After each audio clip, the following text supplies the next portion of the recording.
गुरुजी हाँ हवा तनी से आज के जनरेशन वाले दुल्हन कुछ बजा ले कि छोट सोने गुड़ हो जाए। वाह अब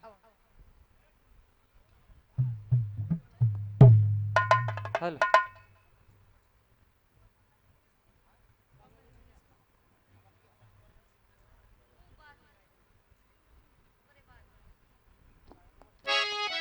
हेलो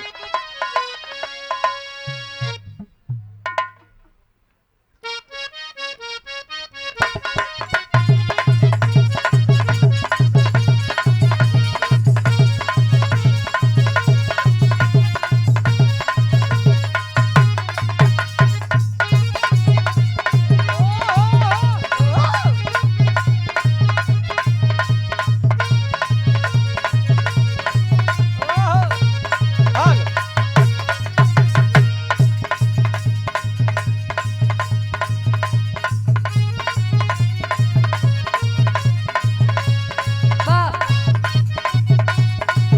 हेलो ए भैया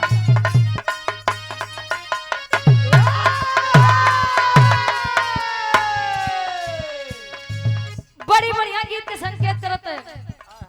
कोनो नई नवेली दुल्हन अपने दुल्हा के कमाए जाए बदे रोपत बा। दुल्हावा कहे अगर जाब ना तो तोहार खर्चा कैसे पूरा हो। दुल्हैया समझावत बा का समझावे का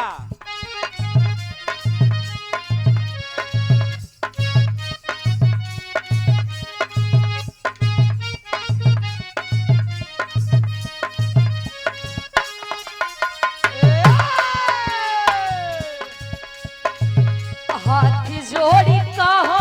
तानी मान जा तू बतिया बंगलिनिया सवतिया बंगलिनिया सवतिया मारी दे राजा तोहर मतिया बंगलिनिया सवतिया मारी दे राजा तोहर मतिया बंगलिनिया सवतिया मारी दे राजा जियो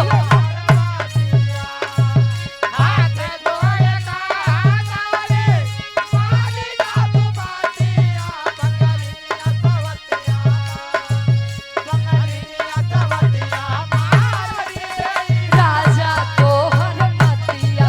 बंगलिनिया सवतिया मारी दे राजा तोहर मतिया। दुल्हैया में बम्बई चला जा, लुधियाना चला जा, वाह दिल्ली चला जा, एक दो साल के दूरी बर्दाश्त वाल लेके हमेशा हमेशा खाते नहीं बतावे का वाह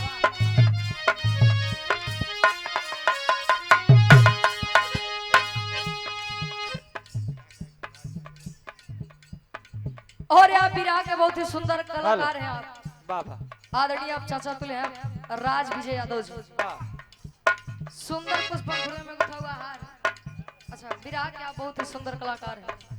100 रुपए का महान आशीर्वाद चरणों में कोट कोट नमन है आशीर्वाद के चारे माई भगवती गायकी में 4 चांद लगा मैं कहे जाई के विदेशवा में हो मते भूलोई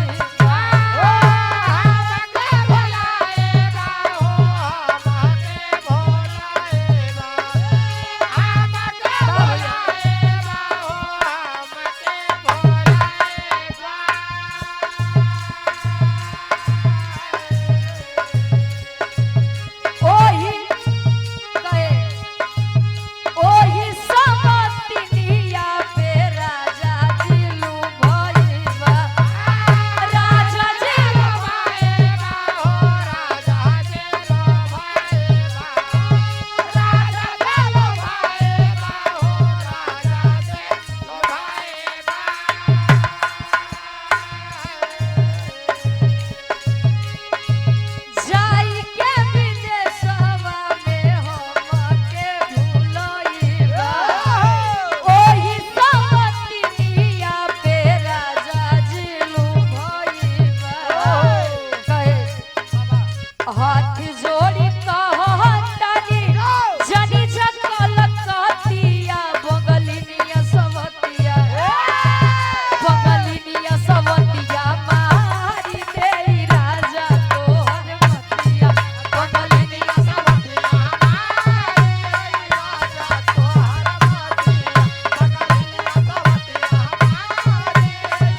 तनी सा गौर करिए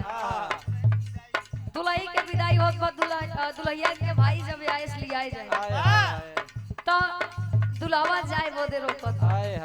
दुल्हिया रहा सान बतावे का बताओ तो अपने सखी सहेली से नहीं हर जाए के हम कहीं तैयारिया हर जाए के हम कहीं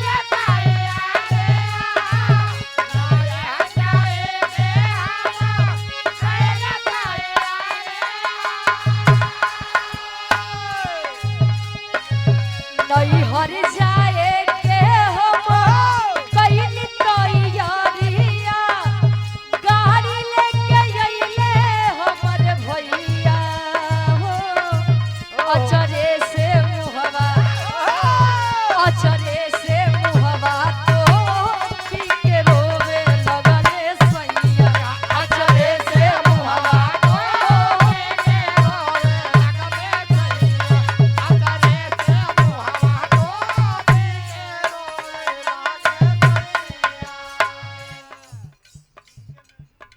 जी के म्यूजिक क्या प्रोपराइटर साहब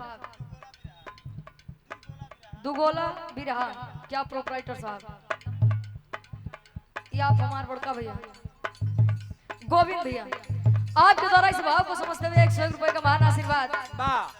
बलिया की पावन धरती से चैनल लगा बा माई भगवती काम में दिन राक्षण में तरक्की दें ऐसे ही हर कलाकार के आप सम्मान करें आगे बढ़ावे के काम करें अचरे से मुहवा तो पी के रोवे लगले सैया अचरे से मुहवा तो पी के रोवे लगले सैया अचरे से मुहवा तो पी के रोवे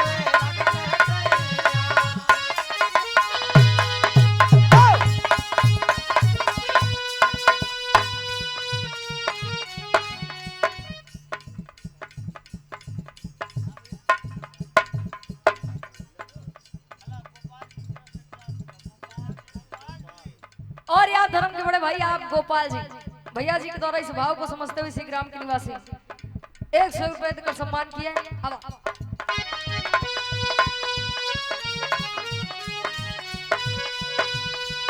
अब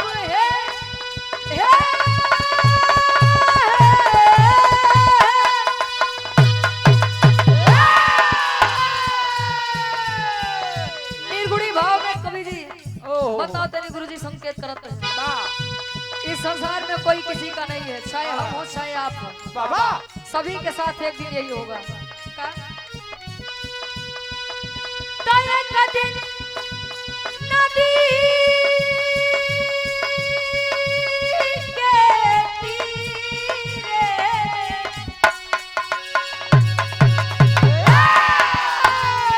अब जा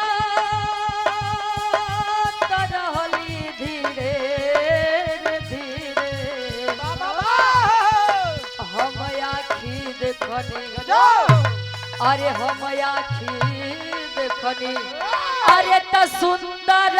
शरीरिया यज्ञ में जार लहो हम आखी देखनी सुंदर शरीरिया यज्ञ में जार लहो हम आखी देखनी सुंदर शरीरिया यज्ञ में जार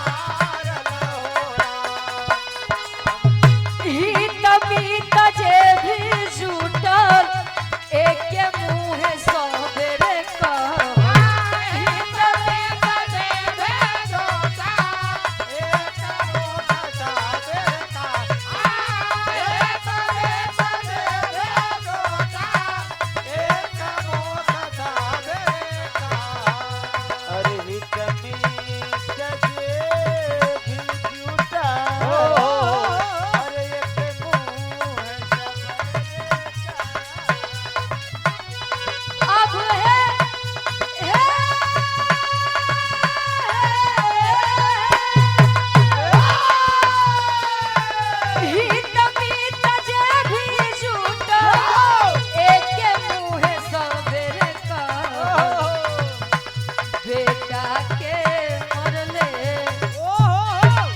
के बेटा के मरले